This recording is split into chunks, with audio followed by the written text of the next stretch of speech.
الحمد لله رب العالمين والصلاة والسلام على نبينا محمد وعلى آله وصحبه وسلم تسليما كثيرا. الأرضي وحين بإذن الله سبحانه وتعالى سيوضينا ويدرسيني توحيدك وحين قال لي وإنه قدم به ولماذا ومنكسنين إنه رئيسي أما إسلام كأهوره iyo waxyaabaha bidca qaababka markaas ay ula tacaamuli jireen iyo sida markaas bidcada ay uga dhigi jireen darsigeeni shalay toole ayaa waxaan ku soo qaadanay inay qaababkay uga dhigi jireen ahayd mid ku dhisan kitaabka sunnada كتبنا أي كقرين كتبتها أنا مجموعة تدخل ودي رخي دونا بإذن الله وحين نكمل أبينا درس كلمات النماذج من البدع المعاصرة صار يركز سابسن بدعوينك ويجرى وعصريا أي النوع الحي مركا وحول وهي وعيتايكو الاحتفال بالمولد النبوي حفلة مد بلدق الله صميو درشد النبي عليه الصلاة والسلام تلباد التبرك بالأماكن والآثار والأموات ونحو ذلك إن بركة لقى هذه ميلها قاركو أو ميل ليلها بركة إلى هاي ماشي أسوأ شرعي بركون وكشيء إن آثار تيوم حوها وحيابها يكتجين عيد هوري مقاسين يدنا مقاسين بركة لقى هذه ضد دينتي إن بركة لوي تيستو لبريو يوحلميدا كسد هذا البدع في المجالات في مجال العبادات والتقرب إلى الله بدعوين دعاء عبادات الحيلة إلهينا لو دوانيه كصدح من السيئ تكفوبات وبدعاء كساسا مولود النبي كحلق النبي ودشون كاسين حفلة للصمية حكم كذا وبدع دازو بصراحة كلمات وحياي ميلها قاركود إن ليلا بركة إلهي جيد كاسي ولا بركة سنة بركة ليهاي أما محوها عدل كنوع عسى بركة ليهاي انتوا بركة السنة دين ميد شرعي إنه شيئين هاي تصبح أنا وبدعوين كالصمية عبادين كبحدة وكواحد صور نوي من ضمنان وحول البدع المعاصرة بدعوين كمعاصر كثيرة ويفعل بطنطة ما يرى البدع المعاصرة كثيرة قد قايس بدعوين كمعاصر ويبديه محامل كاسية اللبتين وبحكم تأخر الزمن ودبدعة وقت وكذب دعاي معنى حل النبي عليه الصلاة والسلام هي وقلة العلم الطيران كان مركز توضيح كيف فجادان حلقي النبي عليه الصلاة والسلام أقوانتي ويرانسا أقوانت مركز يرانتنا واحد لنا يا أحياء بدعوين في رمضان كسيني مدى وكثرة الدعاة يو بدنانتا أي بدنتا أي ذهب باقية إلى البدع بدعوين والمخالفات يو أحياء شرعية خلافا ضد كمركز يكون باقية بدنانتا أي بدنيه يوت سريان تشبه بالكفار إن قال هذا على إسكو كيسية سو جد بتان كأوسو جد بتي ضد كمسلمين تأه قال هذا ولا إسكو كيسين في عاداتهم حق دقم ذولا وطقوسهم هي عباداتهم كعادات ودقم ذي الطقوسنا والنظام كيف سابسنا حق عباداتك الطقوس والنظام العبادات وحول مصداقا لقوله صلى الله عليه وسلم تاسو مركاسي وكل أبوه هذا النبي عليه الصلاة والسلام يريه لتركبن سنن من كان قبلكم نبي نوح عليه الصلاة والسلام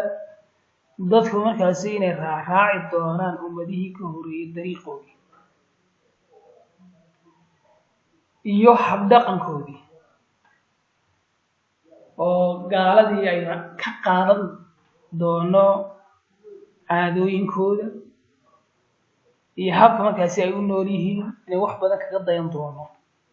taasee nebigu tilmaamay calayhi salaatu wasalaam marka waxyaabaha keenay in dadku bidcooyin ay la yimaadaan waxaa ka mid ah atashabuh bilkufaar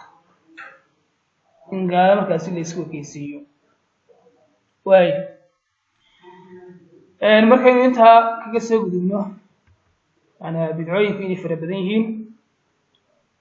waxyaabaha keenaya dee aqoon darrada ay tahay markaasi iyo tashabuha bilkufaar iyo waxyaa noocaasi ah qodobka u horeeya waxa uu ku saabsan yahay oo ka warramayaa waa kaa ugu horreeyey in xaflad loo sameeyo xilligii nebigu dhashay xukunkeedu waa maxay xageebay laakiin ka soo jeedaayo waxan yaa laga soo qaatay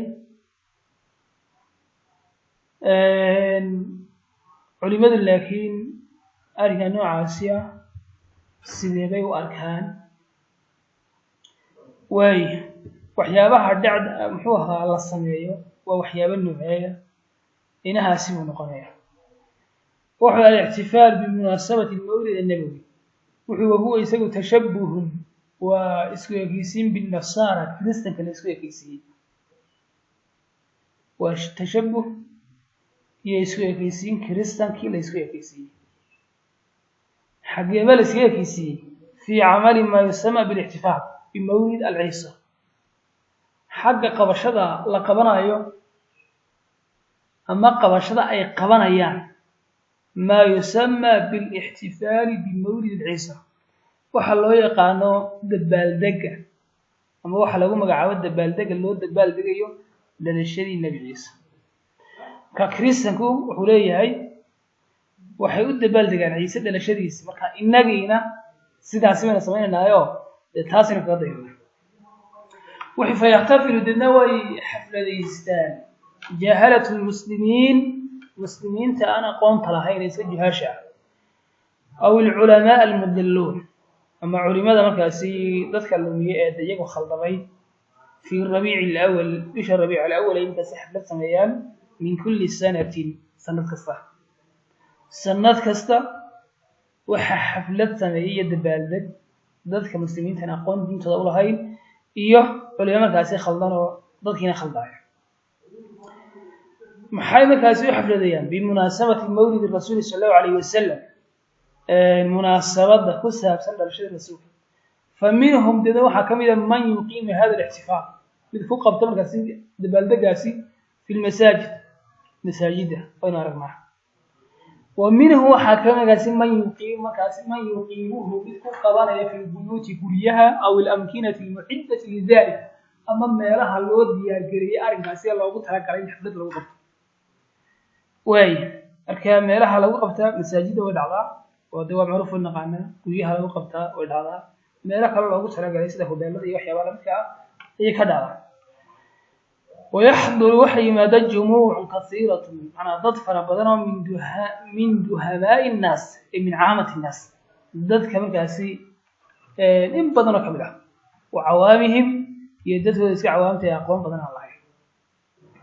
manaa dadka aan aqoonta diinada aan lahayn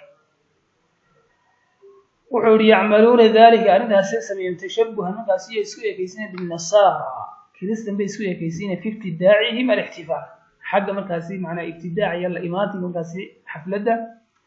ay la yimaadeen bimawlidi ciisa calayhi salaam wuxuu algaaliba ana hada alixtifaal waa macnaa sida badan ixtifaalkaasi calaawatan ay idaafatan marka lagu daray weliba calaa kownihi bidcatan anaa ahaanta uu yahay shay bidcaha wa tashabuha binnasaar iyo isku ekeysiin la isku ekeysiye kiristanka laa yakhluwa kama marna min shirkiyaat kama marna waalmunkaraati iyo waxyaaba munkaraata ka waxau leeyahay ixtifaalkani marka loo eego horta inuu yahay muxuu ahaa shay markaasi bidca ah iyo markaasi tashabuh bilkufaar waliba kiristanka in la isku ekeysiiyey haddana kama marna inay dhex dhacaan waxyaabo shirkiyaad ka inshaad liqasaa'id sida markaasi in la tiriyo qasiidooyin iyo waxyaabo leeyahay nabiga lagu amaanaya التي تأسو فيها مركز القلوب في حق الرسول صلى الله عليه وسلم حدد لقو حدد بي رسولك عليه الصلاة والسلام إلى درجة إلى خير أما إلى درجة دعائه إلى خير مركز أي كان ستين سيلة مريض من دون الله الإله السكري والاستغاثة به يعني النبي مركز الجرجال يومي مركز شكيات iyo munkaraad ayaa ku jira keensanaya